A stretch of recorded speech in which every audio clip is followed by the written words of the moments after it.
السلام عليكم الغزالات، كي دايرين؟ بخير، لاباس عليكم؟ نتمنىكم تكونوا في احسن الاحوال ان شاء الله. جيت معكم اليوم باش غنصاوب واحد الكيكه كتجي زوينه زوينه زوينه بزاف. المقادير ديالها جد بسيطه وكتصايب بلا كريم باتيسير. انا حطيت لكم هنايا كاع المكونات اللي غادي نحتاج. غنصاوبوا بعدا لا كريم باتيسير اللي غطيب ليا وغنحيدها نديرها في الثلاجه تبرد. غادي ندوزو ديك الساعه للقوام ديال الكيكه. هنا غادي نوريكم. عندي هنا سكر سنيده، عندي 120 غرام ديال السكر سنيده. هنا عندي جوج حامضات صغار طاي موين، دونك داروا ليا 100 مليلتر. هنا اللي ما عندوش باش يعبر يدير كاس عنبه. هذا ماشي هادو انا عندي ماشي كاس ديال العنبه، هادو فاش دايره كيسان كبارين شويه على العنبه.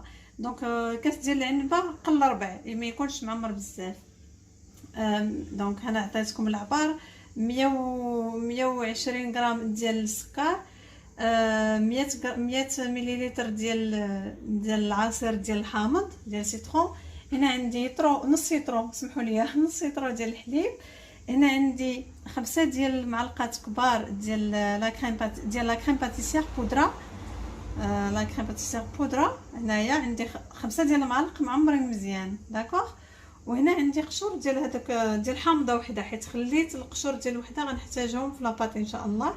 المهم اللي ما عندوش لا كريم باتيسير على بودره بحال هكا يقدر يدير نشا، يعني دقيق الذره واخا. هنا غادي نجيب واحد الكاسرونه، اوكي. غادي ندير فيها هاد لا كريم هادي، فوالا كلها. غادي نزيد عليها السكر، غادي نميلونجيهم ميلونجيوهم بحال هكا. من بعد ما خلطت هذاك داك لا كريم باتيسير والسكر، انا غادي ندير القشور ديال الحامضه. غادي ندير هذاك العصير ديال الحامض اللي قلنا 100 مليلتر، غنخلطهم مزيان. شفتوا معايا؟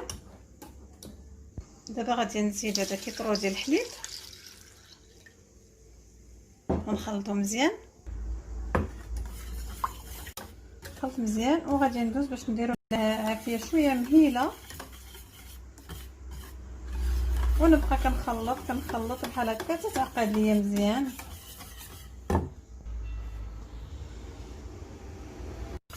كنبقاو نخلطو هكا وهي محطوطه على النار شويه مهيله، ما ديروهاش مجهده بزاف. كي كتشوفوا معايا هي بدات كتعقد الكريمه ديالي، واخا. غادي نزيد نتسنى عليها واحد شويه ونديرها في واحد الاناء وندخلها للثلاجه تبرد. بين ما صوبت، بين ما حطيت وجدت لكم المقادير اللي غنحتاجو في الكيكه ديالنا. غنستمر بحال هكا، خليها تعقد واحد شويه. شفتوا؟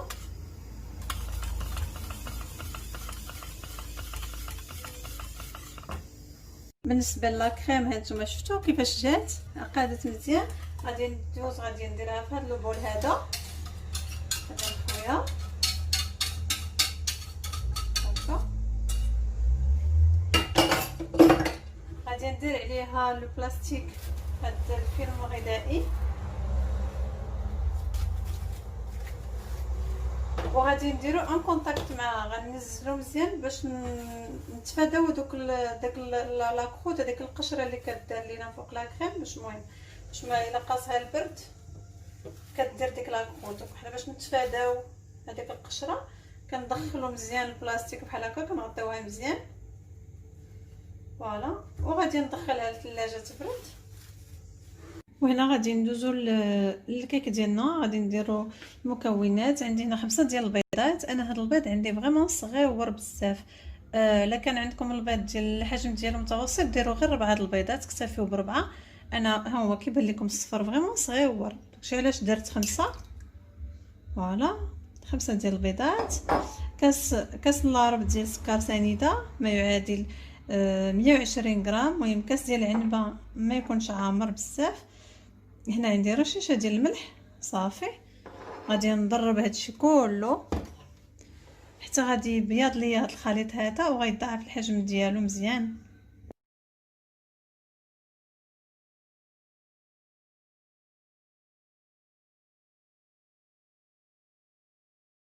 هنا غادي نضيف 120 مليلتر ديال الحليب، ديال الحليب سمحوا لي ديال الزيت نباتيه. هنا عندي 100 مليلتر ديال الحليب، ها هو عاد جا دورو فوالا.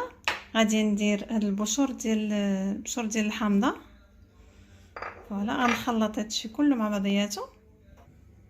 وهنا عندي الدقيق بما يعادل الغرامات، عندي 170 غرام ديال الدقيق الابيض الفورس. اللي ما عندوش باش يعبر يدير كاس ديال العنبه عامر مزيان، وكاس يكون ناقصو خاصو واحد شويه، واحد الكاس لارب. فوالا انا هنا زدت خميره ديال الحلوى ديال 14 غرام. فوالا غادي ندوز، غادي ندير هنايا هذيك الفرينه ديالي، داك الدقيق ديالي غنغربلو هنا، هو وديك قولوا لي نتوما خميره الحلوى. فوالا فوالا غادي نغربلهم، غادي نغربل شويه وندير الطراب، نغربل شويه وندير الطراب.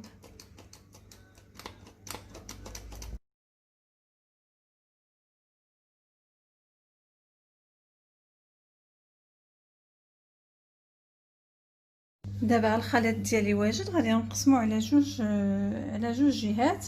خاص لا كونتيتي القياس يكون قد نتوما عبروا في جوج حاجات يكونوا بحال كيف ما درت انا. هنايا عندي دو بول، دونك غنقسم في وحده ونزيد في الاخرى.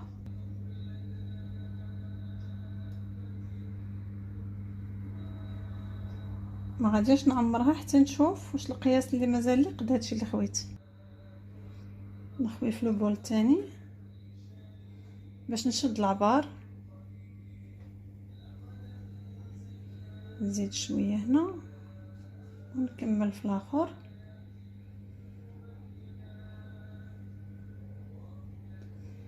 فوالا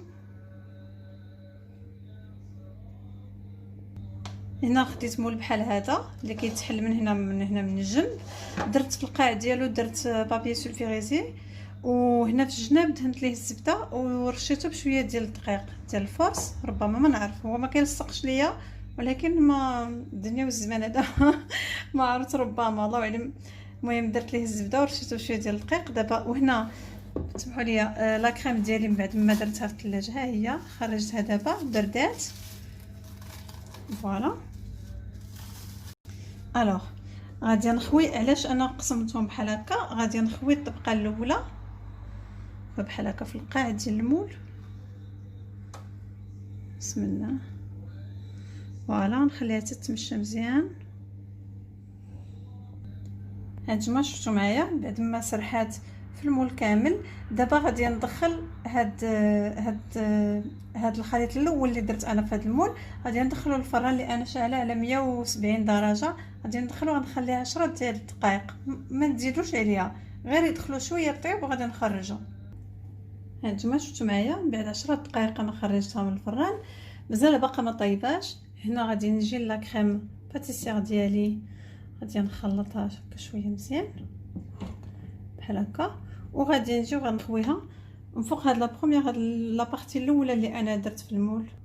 نتوما شفتوا معايا غادي نحاول نسرحها وما غاديش نوصلها للطراف كاع، غير هنايا. نسيت واحد الحاجه غادي نديرها دابا ما حدو سي با ترو طار. ما نقول لكم شنو. هنا بما ان لاباط هذه ديجا طابت، هنا وقع بحال شويه ديال الفراغ، فهمتوني؟ غادي ناخذ شويه ديال لا كريم ديال لاباط هذه بحال هكا، وغادي نجي وغنسودي غير الجناب ياكم باش ما تسيحش ليا لا كريم ديالي، فهمتوني؟ المهم انا غادي نعمر هاد الجوانب كلها هذه بحال هكا، غادي نسودي. فوالا حتى غنكملها كامله ونرجع معكم. ها نتوما شفتوا سوديتها غير باش حيدت هذاك العيب، باش ملي طيب الكيكه ديالي ما يبانش الفرق ما بين الطبقه التحتيه واللي غادي نزيد من الفوق. دابا غادي نسرح هاد لا كريم هادي، غادي نسرحها بحال هكا وما غاديش نوصلها حتى للطرف، واخا هادي نسرحها مزيان، نحاول ما امكن ما تمشيش ليا للجناب.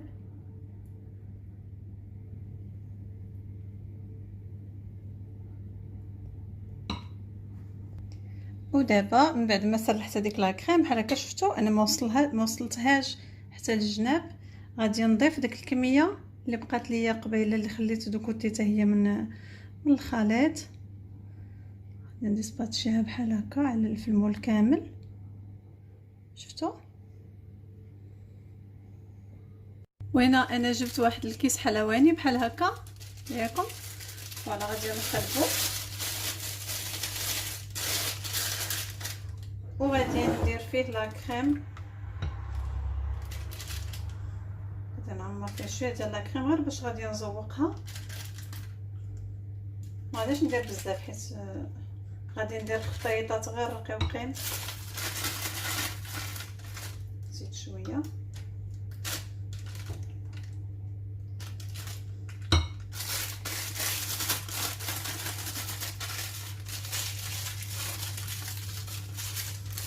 نحزمها.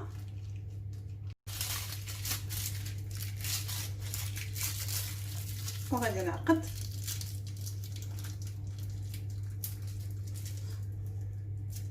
فوالا. وغادي نجي لهنا وغادي نطير غير واحد شويه غير بحال هكا شفتوا. ما عرفتش كيبان لكم دابا المشكل انايا تهرست ليا الكاميرا الاماميه داكشي علاش ما بقيتش كنصور لكم. كيجيني معذب بحال هكا نبقى نطلع لك على التليفون من القدام. المهم انا هنا درت هذيك لا كريم باتيسير ديالي وهنا غادي نجي وغادي نزوق الكيكه ديالي. بسم الله.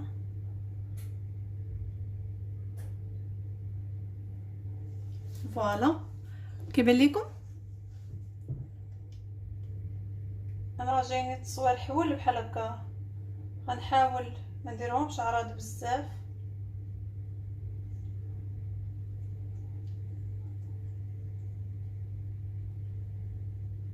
غادي نكمل بحال هكا حتى غادي نسالي الكيكه ديالي كامله.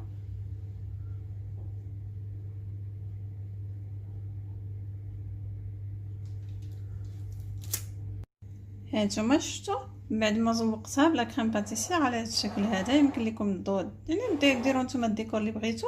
هنا عندي شرائح ديال اللوز غادي نزوق به هاد لي لوزونج اللي درت. وهنا من بعد ما زوقتها كلها بحال هكا باللوز حاولت ما امكن انني ما نقش دوك الخطيطه ديال لا كريم باتيسير بشرائح اللوز. خليتهم بحال هكا عريانين باش يلا يبقى المنظر ديالهم زوين. دابا غادي ندخلها للفران لمده واحد ما بين 20 حتى ل 25 دقيقه في الفران. انا شاعلها على 170 درجه ديال الحراره وشاعل يعني العافيه ديالو طغنانط يعني لتحت والفوق. غادي نخليها 20 دقيقه وغنراقبها. الا كانت باقي خاصها شويه نزيدها 5 دقائق. غادي نطلع على الكيكه ديالي نشوفها. يا سلام. غنجبدها دابا. هانتوما شوفوا معايا من بعد ما خرجتها من الفران شوفوها شحال زوينه. وهذوك ديك لا كريم باتيسير اللي رسمت بها دوك الخطيطات من الفوق جاو باينين وزوينين. ريحتها كتشهي. الريحه ديال الحامض طالعه منها كتحمق. غادي نخليها تبرد باش غنحيد لها من المول. هانتوما شوفوا معايا بعد ما حيدت لها المول انا غادي نجي هنا وغادي ندري عليها شويه ديال السكر كلاصي بحال هكا غير شويه. ما غاديش نقوي بزاف سمحوا لي كيتهز التليفون معايا. فوالا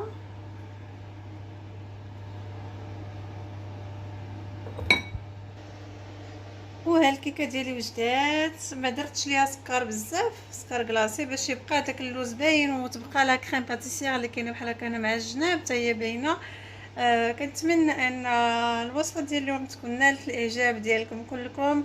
ومرحبا بكم في قناتي. اللي مازال ما انضمش للقناه مرحبا به وفضلا وليس امرا منكم. هذا يعني كيبقى اختيار لكم. مي غتشرفوني الا زرتوا القناه ودرتوا ابوني باش نزيد نشجع اكثر ونعطيكم اكثر وندير لكم فلوقات اكثر كذلك.